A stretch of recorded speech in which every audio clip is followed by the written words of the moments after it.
بسم اللہ الرحمن الرحیم۔ عبد الرحمن بن ابی بکرہ نے اور ان سے ان کے والد رضی اللہ عنہ نے بیان کیا کہ رسول اللہ صلی اللہ علیہ وآلہ وسلم نے فرمایا، کیا میں تمہیں سب سے بڑا گناہ نہ بتاؤں؟ ہم نے عرض کیا، ضرور بتائیے یا رسول اللہ۔ حضرت صلی اللہ علیہ وآلہ وسلم نے فرمایا کہ اللہ کے ساتھ شرک کرنا اور والدین کی نافرمانی کرنا۔ حضرت صلی اللہ علیہ وآلہ وسلم اس وقت ٹیک لگائے ہوئے تھے۔ اب آپ سیدھے بیٹھ گئے اور فرمایا، آگاہ ہو جاؤ، جھوٹی بات بھی اور جھوٹی گواہی بھی سب سے بڑے گناہ ہیں۔ آگاہ ہو جاؤ، جھوٹی بات بھی اور جھوٹی گواہی بھی۔ حضرت صلی اللہ علیہ وآلہ وسلم اسے مسلسل دہراتے رہے اور میں نے سوچا کہ حضرت صلی اللہ علیہ وآلہ وسلم خاموش نہیں ہوں گے۔ صحیح بخاری، حدیث نمبر 5976۔ اسماء بنت ابی بکر رضی اللہ عنہما نے خبر دی کہ میری والدہ نبی کریم صلی اللہ علیہ وآلہ وسلم کے زمانے میں میرے پاس آئیں۔ وہ اسلام سے منکر تھیں۔ میں نے حضرت صلی اللہ علیہ وآلہ وسلم سے پوچھا، کیا میں اس کے ساتھ صلہ رحمی کر سکتی ہوں؟ حضرت صلی اللہ علیہ وآلہ وسلم نے فرمایا کہ ہاں۔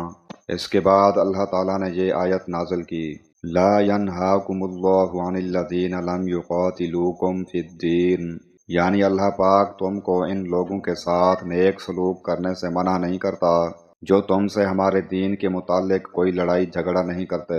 صحیح بخاری، حدیث نمبر 5978۔ حضرت عبداللہ بن عمر رضی اللہ عنہما نے خبر دی کہ رسول اللہ صلی اللہ علیہ وآلہ وسلم نے فرمایا، جو لوگ یہ مورتیں بناتے ہیں انہیں قیامت کے دن عذاب کیا جائے گا اور ان سے کہا جائے گا کہ جس کو تم نے بنایا ہے اب اس میں جان بھی ڈالو۔ صحیح بخاری، حدیث نمبر 5951۔ ابن عثمان بن عبداللہ بن موہب اور ان کے والد عثمان بن عبداللہ نے بیان کیا کہ انہوں نے موسیٰ بن طلحہ سے سنا اور انہوں نے حضرت ابو ایوب انصاری رضی اللہ عنہ سے کہ ایک صاحب نے کہا، یا رسول اللہ، کوئی ایسا عمل بتائیں جو مجھے جنت میں لے جائے۔ اس پر لوگوں نے کہا کہ اسے کیا ہو گیا ہے، اسے کیا ہو گیا ہے؟ حضور اکرم صلی اللہ علیہ وآلہ وسلم نے فرمایا کہ کیوں ہو کیا گیا ہے؟ اجی اس کو ضرورت ہے، بیچارہ اس لیے پوچھتا ہے۔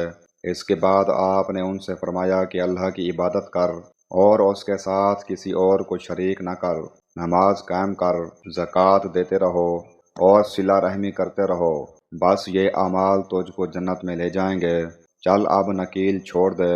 راوی نے کہا، شاید اس وقت حضرت صلی اللہ علیہ وآلہ وسلم اپنی اونٹنی پر سوار تھے۔ صحیح بخاری، حدیث نمبر 5983۔